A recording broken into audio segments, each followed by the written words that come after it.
Thank you, Teresa. Hi, welcome here. So I'm Chih-Cheng Liang from FHE. We're talking about FHE today. So here's my selected resume to fit my narrative.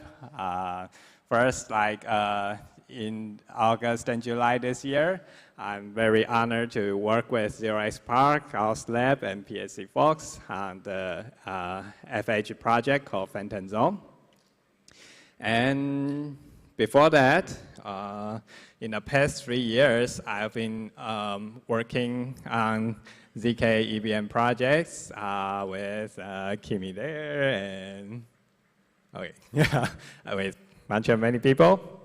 And more before that, I was working on different various ZK applications in PSC.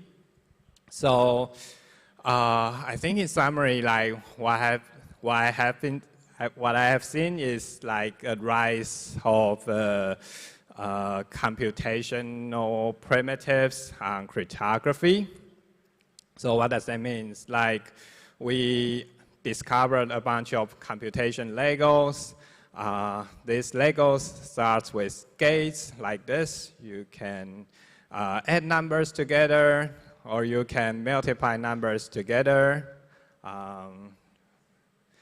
And we call these gates arithmetic gates. And if you're coming from a programming world, you've probably seen this AND gates, OR gates, XOR gates, and NOT gates. And you can fit bits inside it and do operation with it. These are called Boolean gates.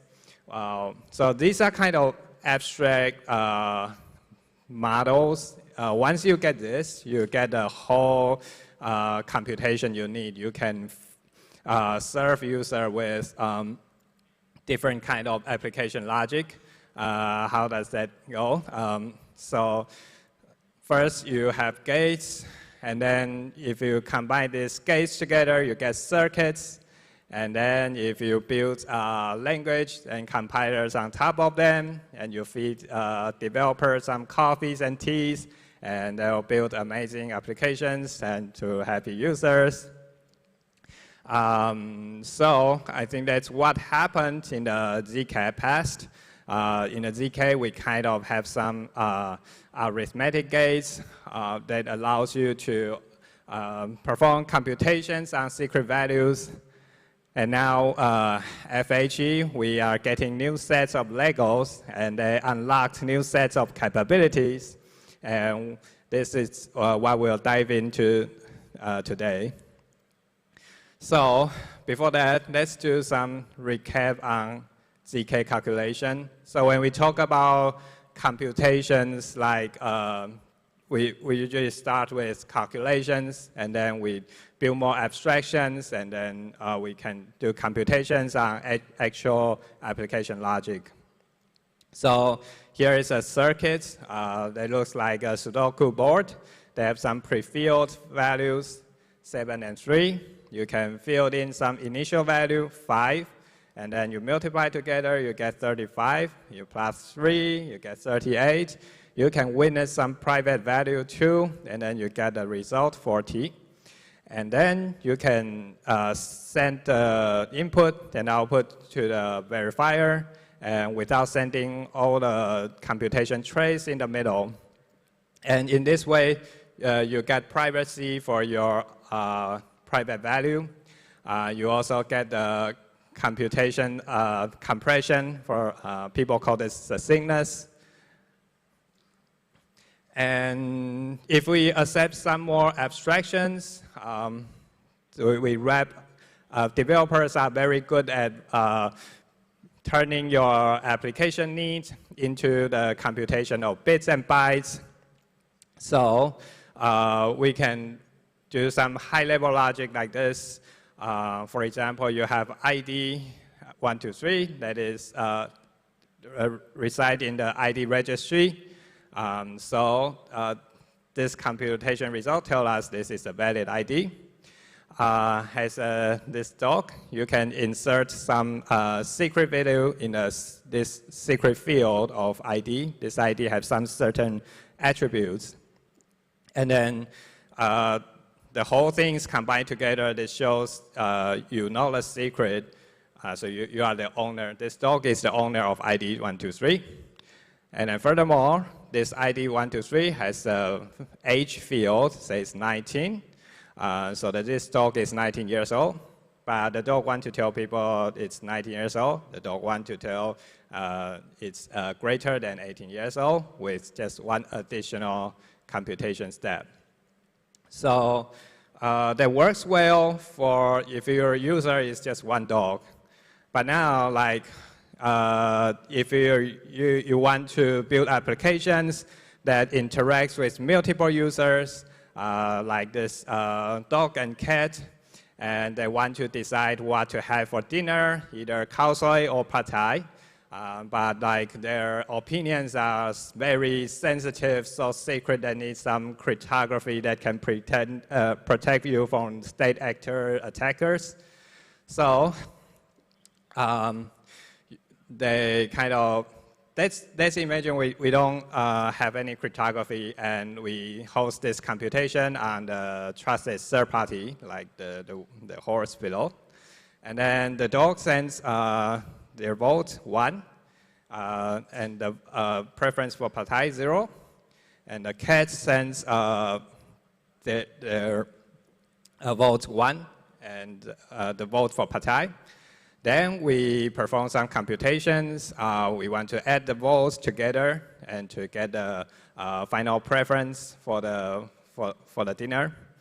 But then, like you see, like this requires the interaction of the dog's secret and the cat's secret, and then it's not achievable by the ZK gate. So that's where FHE comes to help. So FHE stands for, it's a short for 3 words, but I'm not going to torture you with that nerdy details. I was going to redefine FHE as just one word, and it's a computation over encrypted data. As people say, like the ticker is FHE. So what does it mean, like computation over encrypted data? So you basically get these 2 new Legos, and then you can have encrypted data from player 1, encrypted data from player 2, and then you add them together, you get the computation result. And so when I heard like the encrypted computation over encrypted data first time, I didn't realize how powerful it is or like the significant it is. But if you see here, it kind of builds a boundaries between 2 players, and then you let their secret to interact with each other, and you get a computation result. So now, like with FHE, you can do the dinner voting properly.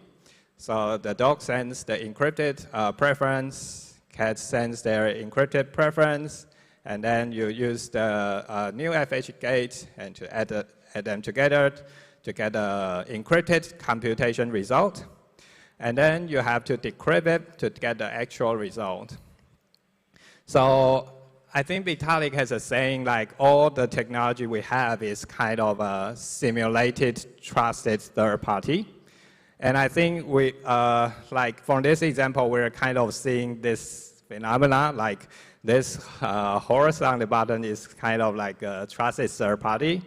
And when we're using FHE and without it, like the application logic looks similar, but like it's kind of wrapping on another layer of security.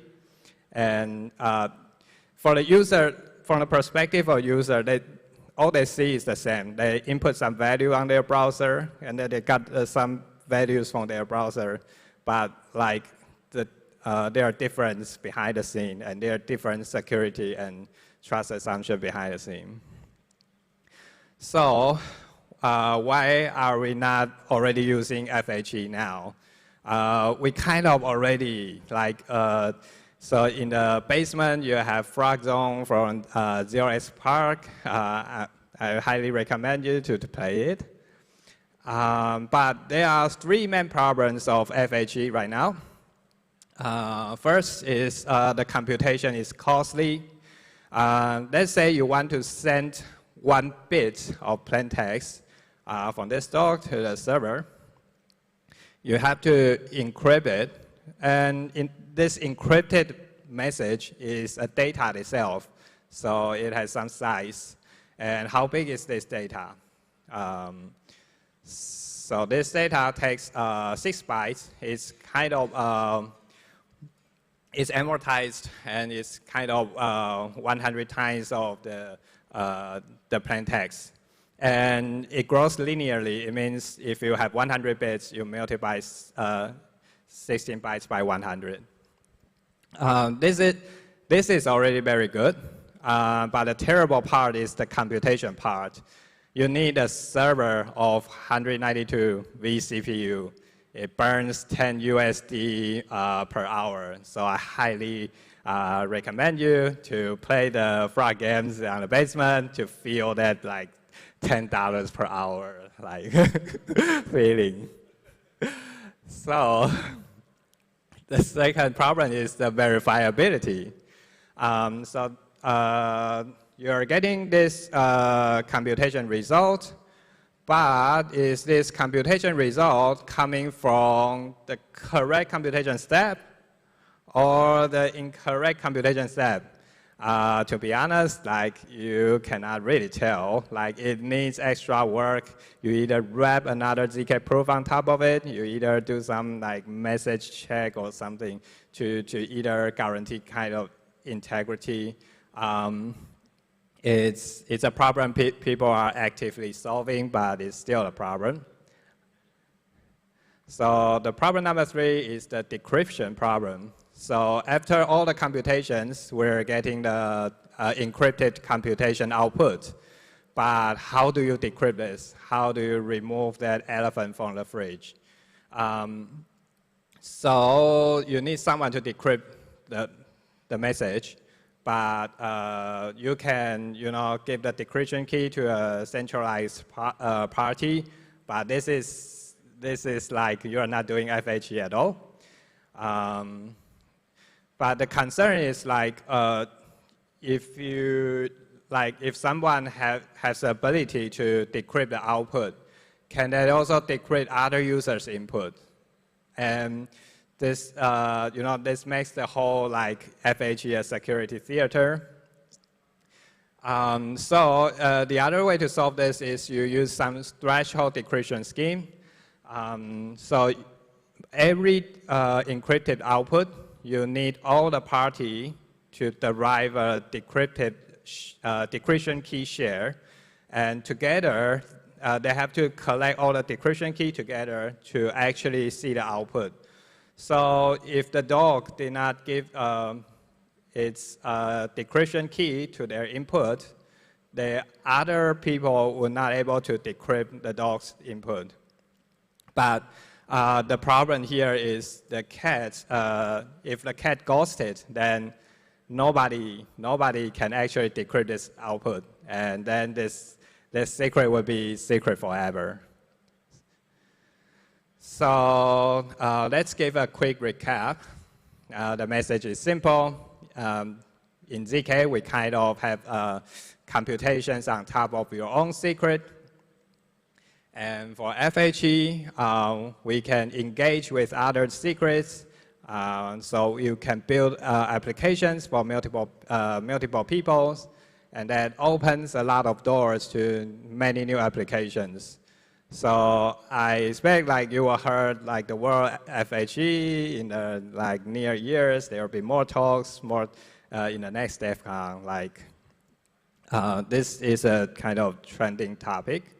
And lastly, I want to direct you to play the frog crypto on the basement to feel like how early days of FHE feel like. Also, if you're coming from a developer background, here are some repos you should check. The first two are from Gauss Lab. It's a library for multi-party FHE. Pay attention to the branch because like the latest code is living on some branch. And if you want you deploy your frag zone yourself, check the last link. You can deploy frag zone, and you know it's early days, things break, so expect some hiccup from the code. And yeah, that's all I have for you. Thank you so much. All right, thank you, CC. We actually have a lot of time for QA, so feel free to submit questions. Let's go from the first one on the screen. What are the best use cases you've seen for FHE so far?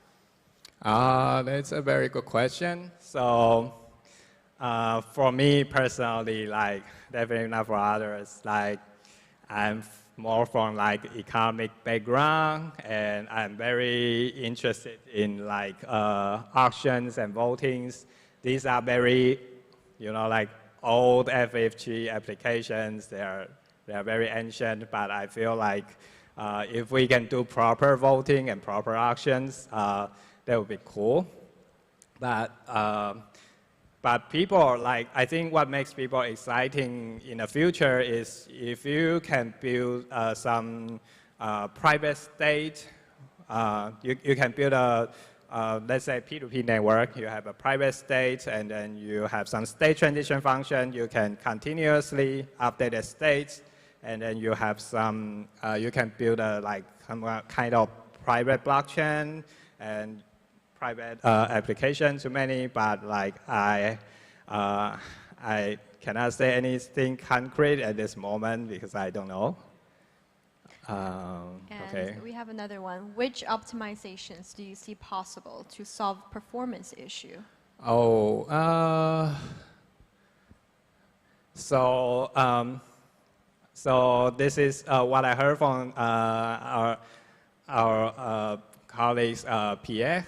He said like the last, so the latest performance update was already in like 2016, and there hasn't been new papers for that performance improvement. So we might be looking for some like a new generation of bootstrapping technique to improve their performance. When should you use ZK, FHE, or MPC? So my you know over simplistic understanding of this is if your application involves just one party, then use ZK. If you have two parties, use MPC. If you have more than three parties, try FHE. Cool. Yeah, let's wait a few more seconds because we do have more time for QA.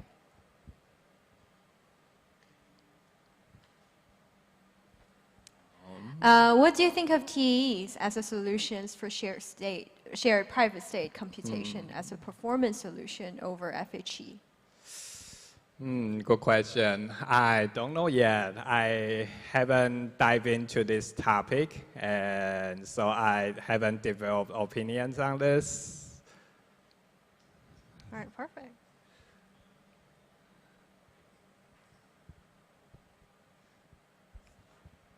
Okay. All right, let's give it another 10, 15 seconds to see if I have any more.